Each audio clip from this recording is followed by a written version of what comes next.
Assalamualaikum warahmatullahi wabarakatuh. Perkenalkan, nama saya Yulia Suryadi dari kelas 12 Sains 1. Hai, perkenalkan, nama saya Aulia Normalitasari dari kelas 12 Sains 1. Perkenalkan, nama saya Triani Rahayu dari 12 Sains 1. Perkenalkan, nama saya Putri Amelia Ramadhani dari kelas 12 Sains 1. Perkenalkan, nama saya Ayu Trianapri dari kelas 12 Sains 1. Di sini kami akan membuat es krim berdasarkan sifat koligatif larutan. Ini adalah alat dan bahan, ada es batu, kaleng, panci, garam, 4 buah susu, dan Oreo yang sudah dihancurkan dan yang belum dihancurkan.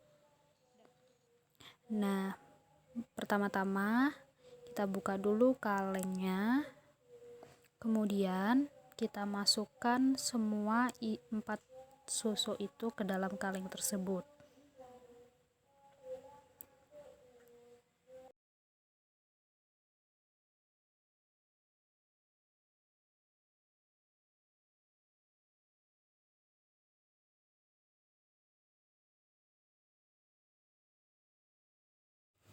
Setelah susu kita masukkan semua ke dalam kaleng, kita haluskan lagi Oreo tadi hingga benar-benar halus. Sembari menunggu Oreo itu halus, kita masukkan satu persatu es batu ke pancinya.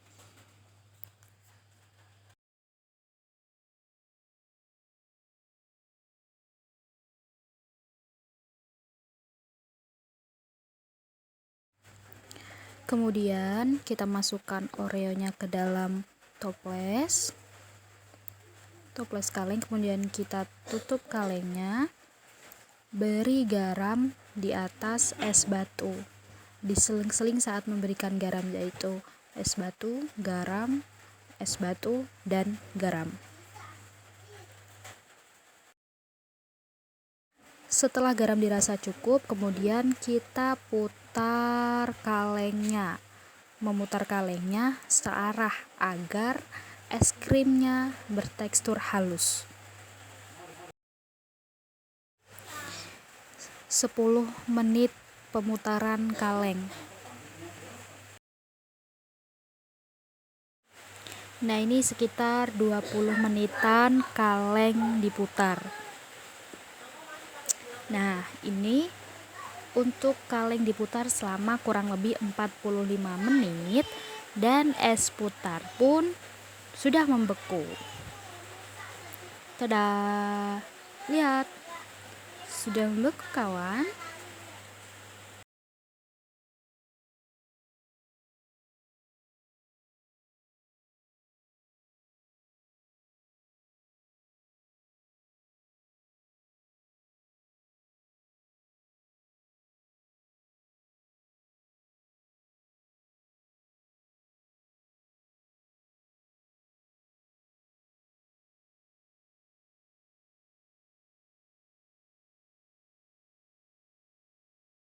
Jadi, sifat koligatif larutan adalah sifat larutan yang hanya bergantung pada jumlah partikel zat terlarut dalam larutan. Dan sifat koligatif larutan meliputi penurunan tekanan uap jenuh, kenaikan titik didih, penurunan titik beku, dan tekanan osmosis. Di dalam pembuatan es krim, dengan campuran es dan air dapat dilakukan dengan menambahkan garam sebagai penurun titik beku larutan, sehingga terjadi proses perpindahan kalor dari adonan es krim ke campuran es batu, air, dan garam. Dalam pembuatan es krim, terdapat keterkaitan dengan sifat koligatif larutan, serta pembuatan es krim dapat menggunakan alat dan bahan yang sederhana. Kualitas rasa es krim dipengaruhi oleh bahan dan lama pemutaran kaleng. Adonan es krim membeku setelah puluhan menit. Proses pemutaran pada wadah yang berisi larutan air garam. Es krim yang terbentuk bertekstur lembut. Adonan es krim dalam kaleng yang terendam es batu yang telah diberi garam dapat membeku seiring proses pemutaran. Hal ini terjadi karena proses perpindahan kalor dari adonan es krim ke campuran es batu dan garam.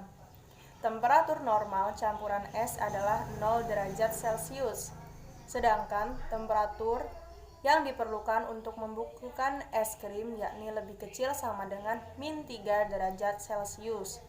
Untuk mencapai suhu tersebut, perlu ditambah garam atau zat terlarut lainnya. Garam berfungsi menurunkan titik beku larutan. Garam larut dengan es yang mencair membentuk air garam dan menurunkan temperaturnya.